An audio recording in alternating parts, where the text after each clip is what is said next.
This is a blessing loom.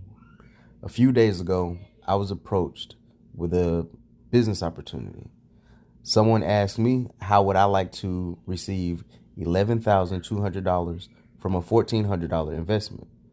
Naturally, my response was, yeah, I would like that a lot. What's the sale?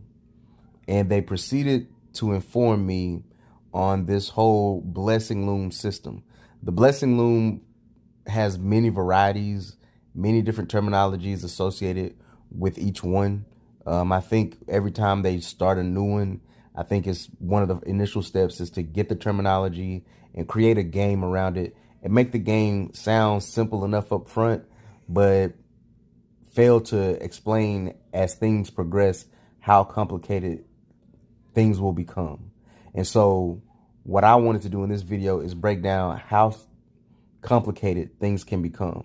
So I'm going to tell you how this thing was pitched to me. I was informed that I was being recruited.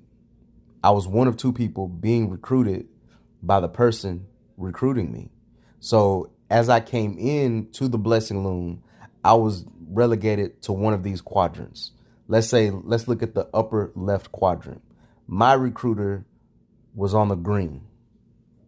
All right. My recruiter is equal to each of the green spots on here. They're all now recruiters, right? Each recruiter is responsible for recruiting 2 people who are able to make a $1,400 investment. Once each of the green recruiters has 2 investors, that will equate 8. Count the blue spaces, that's 8 spaces. Once these 8 spaces are filled, each of the 8 spaces will now go to Cash App and they will donate $1,400 a piece to the stranger who is up here in the purple. Now, I don't know the stranger, haven't met the stranger, anything like that. I just know that somehow he has worked his way up to that position. And I go to my Cash App and I donate $1,400 to this individual, and I am a blessing to him, right? Once that occurs, what happens is that top pink square or top pink triangle that's up there, that's my team leader. My team leader is one of 2. They each split the pyramid or the loom. They split it in half. And what will happen after the 8 recruits that came in with me, what will happen after we give our money to the stranger at the top in the capstone, that capstone individual will go away. And the person that's situated in that top triangle, they will now enter into their own capstone on a whole nother table, right? Because what's going to happen is for the bottom half of this loom is going to disappear off of our loom, and they're going to go start their own loom, their own top portion of the next loom, right? And those bottom spaces are going to become empty. So the rhetoric in the pitch is the loom splits in half. But what's actually happening is that it's multiplying. What was now 1 is going to turn into 2. So this loom becomes 2 looms. And just to keep things simple, my recruiter will now become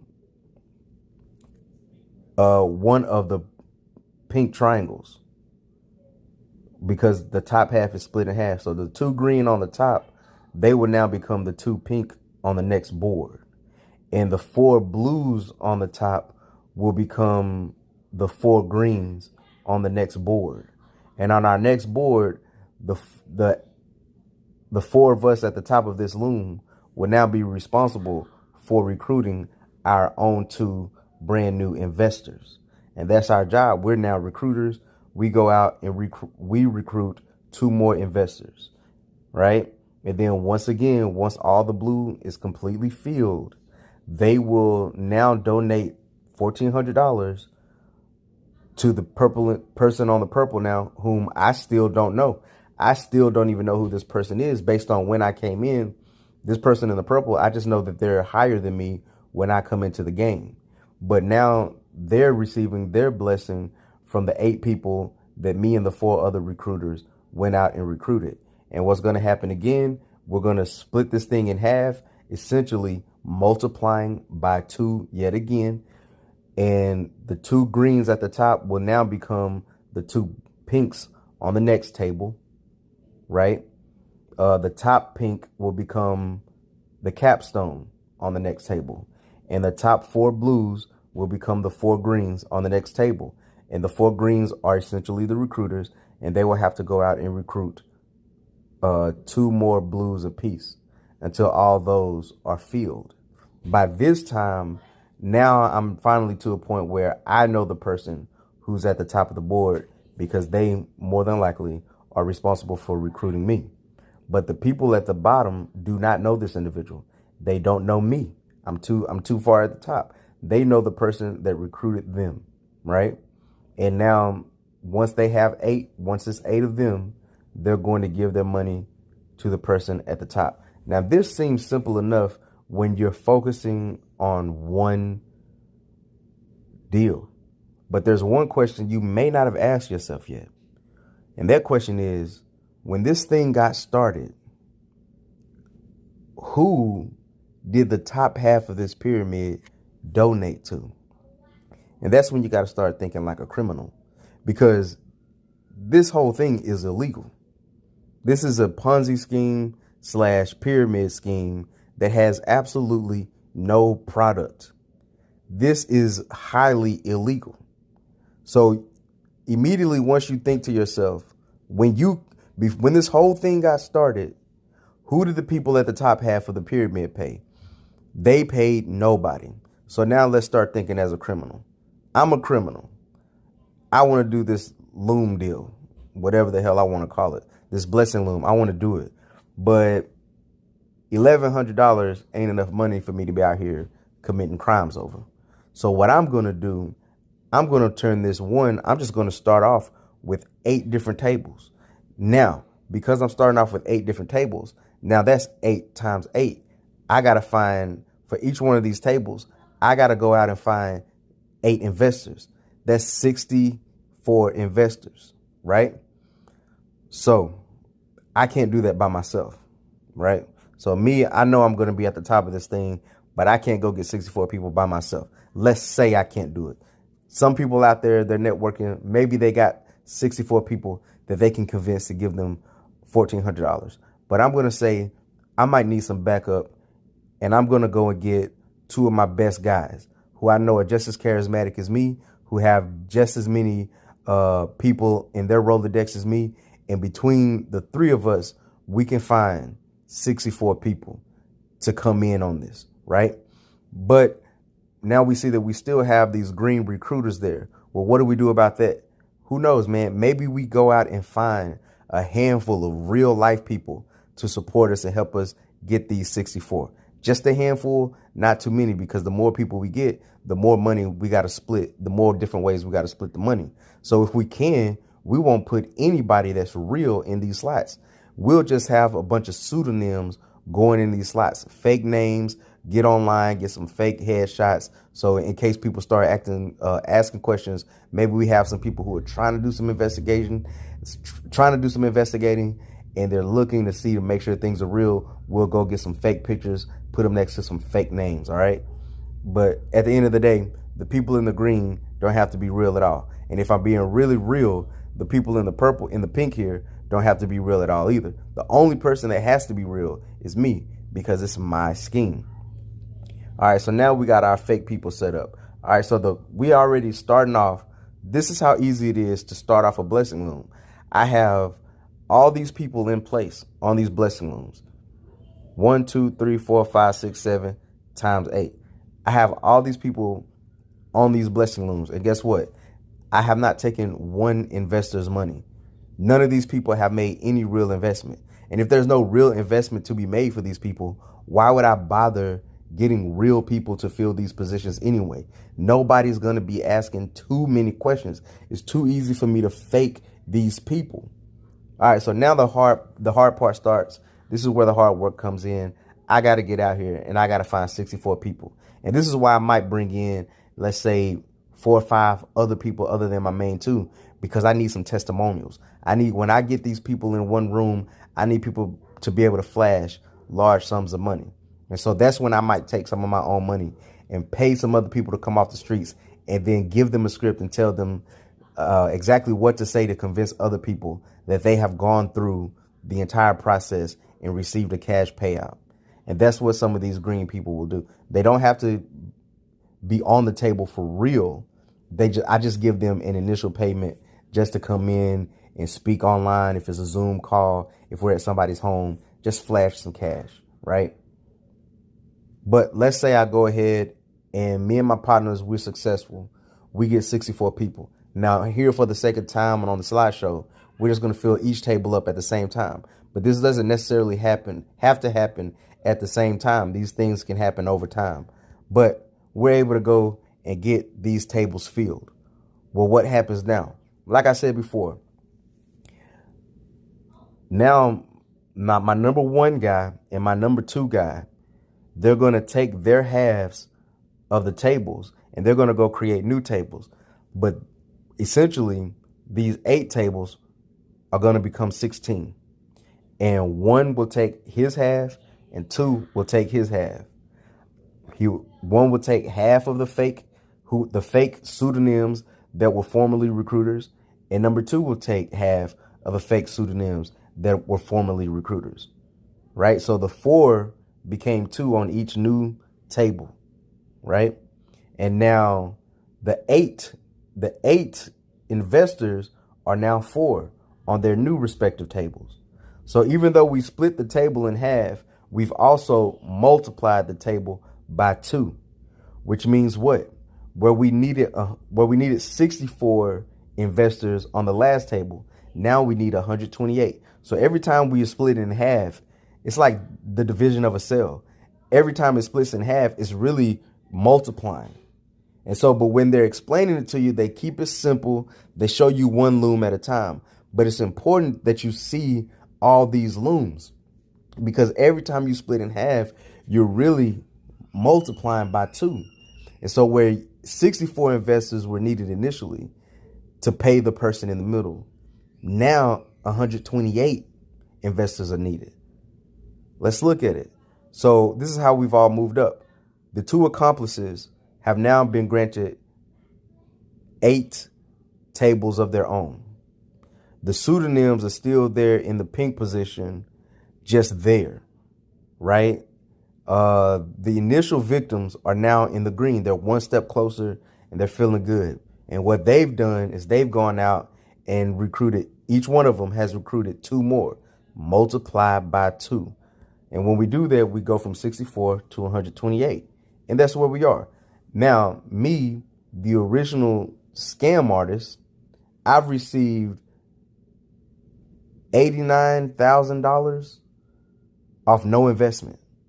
The only thing that I've paid into it maybe is I paid a few people to flash $1,000 at a recruitment ceremony or on Zoom, or I've just gone on YouTube. Or I've just gone on Facebook and found other people posting their money, and I put it in a slideshow when I'm trying to recruit other people. But I don't have to know those people, and the people that I'm trying to recruit don't have to know those people, right? Now, let's say that the 128 recruits needed to pay these accomplices actually come through, and they actually all donate $128 to my 2 accomplices. It's the least I could do. Y'all came in, y'all got me my 8 donations. I'm gonna make sure we get 128 people to come in and give you 2 your donations. So bam, they just received their donations. And this is how the new tables look. After we've split the tables in half and multiplied the tables at the same time, this is how the new graph looks. This is how many tables or boards are now in play. And now at this point, we still don't have anyone in this top position, this capstone position, who had to make any real investment toward the pyramid scheme. We are now in our 3rd cycle, and the people getting paid put no money in themselves, right? And at this point, our first victims are right there like, man, I'm next. They're rubbing their hands together. I'm next. And guess what? The second set of victims, this 128, guess what they got to go do? They got to go out and get 256 more investors / victims, right? And so the main scammers, if they are able to get 256 people at this point, they're just going to consider it a blessing. And they're going to say, man, we were very fortunate. I can't believe we were able to go through 3 rounds of this, 3 complete rounds of this. Because you got to understand, man, if they're more than likely, just like they were telling me, they want to keep it a secret, keep everything under wraps. And it serves 2 purposes. The one purpose you want to keep this thing under wraps is because, as I stated before, it is highly illegal. The next reason you want to keep it all a secret and under wraps is because you want to scam as many people as you can. You want to scam as many people as you can before people start putting 2 and 2 together. All right, so looking at this, let's say somehow the scammers were able to get through 3 cycles of this, and they just got these 256 victims that are now somewhere on this new grid. They got them all in place, and all of them were able to donate $1,400, which is what the group was asking for that approached me. You probably can't see these numbers, and I apologize for that. But let's say with the initial victims or initial investors, they in total gave $89,600. With the second wave of victims, they gave, well, I use victims, but no one's a victim here because everyone who's participating is willingly participating in criminal activity. So let's just call them, let's say, investors. The second wave of investors gave in total, they gave $179,200. In the third wave of victims, they're going to give $358,400, which in total is $627,200. That's how much these people are going to be given. And keep in mind, in these first 3 phases, none of the people receiving the money invested a dime. None of them had to invest a dime. And the reason they're able to do this is because it's so compartmentalized. No one knows anybody above the person that recruited them. No one knows anyone above the person that recruited them. And if you're looking at a graph or something like that online or on some app, you don't know the person. These could all be pseudonyms at the beginning of this game. All right, so bam, let's go to the next step. What's next? This is what the graph is going to look like after that phase is complete. And now this graph is important because this is the first time where everyone that is on the board has actually invested money into the scheme, right? And so the first investor is now the capstone on the pyramid. The second investor is in the pink. They're the team leaders. And the third investor is now the recruiter. And now we're waiting for that 4th wave of investors to come in. And at this point, because we are now working on 64 boards, because there were 64 initial investors. So now we have 64 total boards. 64 times 8 is going to be 512. These 64 board members now need 512 people to come in and invest $1,400 in order for them to receive their initial investment. Now, man, I'm no statistician. I don't know the odds of this actually happening, but I think it's safe to say that of these 64 initial investors, there's a large portion of them that will not be able to fill up their tables. But let's say let's say we're being optimistic about it, and we're going to go ahead and say, yes, these 64 original initial investors, somehow they pulled it off and they each got their investors to come in and all donate and give their blessing to them. All 64 of the initial investors. Let's move on to the next table. This is what the next table is going to look like. This is crazy. This is what the next table is going to look like. Now let's look at it. Now we have the second investor who is there in the capstone position. There's 128 of them. Of those 128, they will all require 1,024 people to come in and invest $1,400. Bam.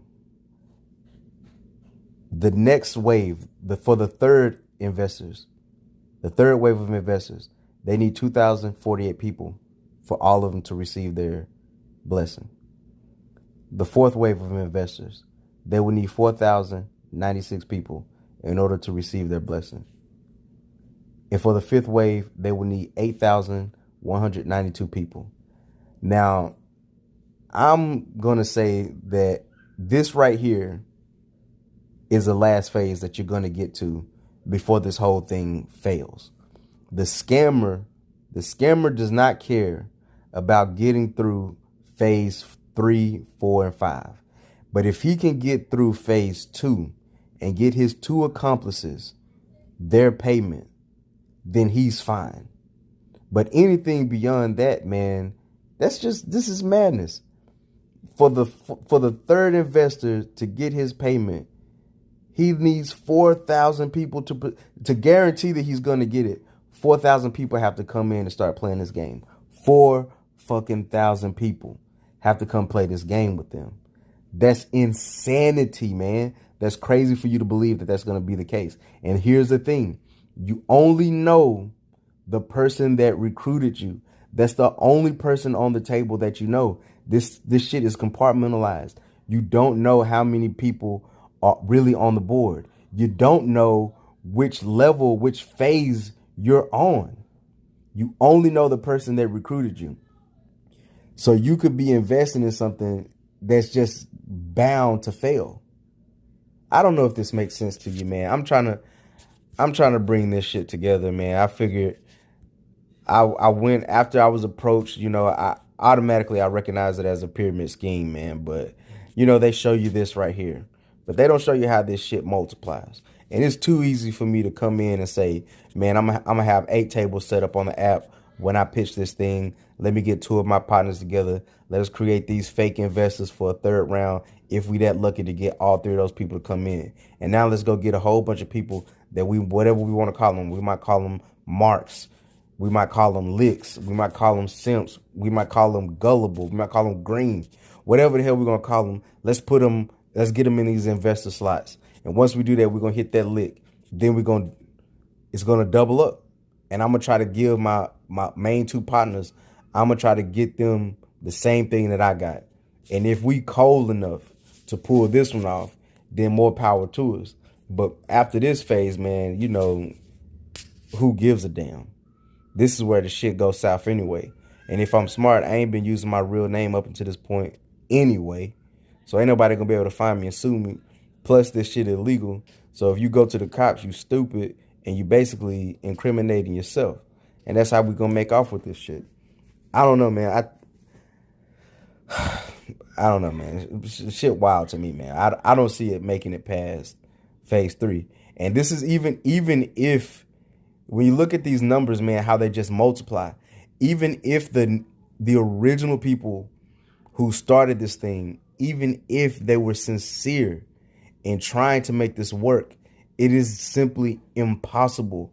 It is impossible to make it work when you're dividing and multiplying your numbers and the necessary number of investors each time. If you were truly sincere in trying to make it work, the only way you can make it work is if you eventually just pay back your initial earnings back to the group over time. That's the only way it can work. And then at that point, when you think about it, what's the point of doing it anyway? If all the money that I got, I'm giving it all straight back to the pot. This is a scam, guys. Don't fall for it. Ain't no way you can make it legal. This is how ridiculous this shit looks over time. It sounds good when they're talking about how the board splits in half. But what you got to understand that it's splitting in half. But just like a sale, it's also multiplying by 2. This is crazy, man. And these guys who are running these scams, man, they're making over $500,000 and didn't have to invest shit. They didn't put no money in on this motherfucker. over $500,000. That's if I was a criminal, which by the way, everyone involved in this system is. Everyone involved in this system is a criminal. All I got to do is take this simple format, multiply it by 8, get 64 people to come in initially. Those are my initial investors. Have them do all the legwork, because now it's on them to go get more investors. Bring them in to me and my partners. Bam, we just doubled up. And if, like I said, if we cold, man, if we can pull this one off, if we can pull off the hat trick, then we straight. But if we don't give a fuck neither. We'll probably close off a couple of these tables, make a couple extra grand, you know what I mean? Close off maybe a quarter of these tables, make a few more $1,000 and call it a day, and move on to the next city, the next location, and try to scam those people. All right, man. That's it. That's the end of the video. Hopefully this video was some help, man. Hopefully seeing how ridiculous these numbers become over time, man. Hopefully that helps you make an informed decision.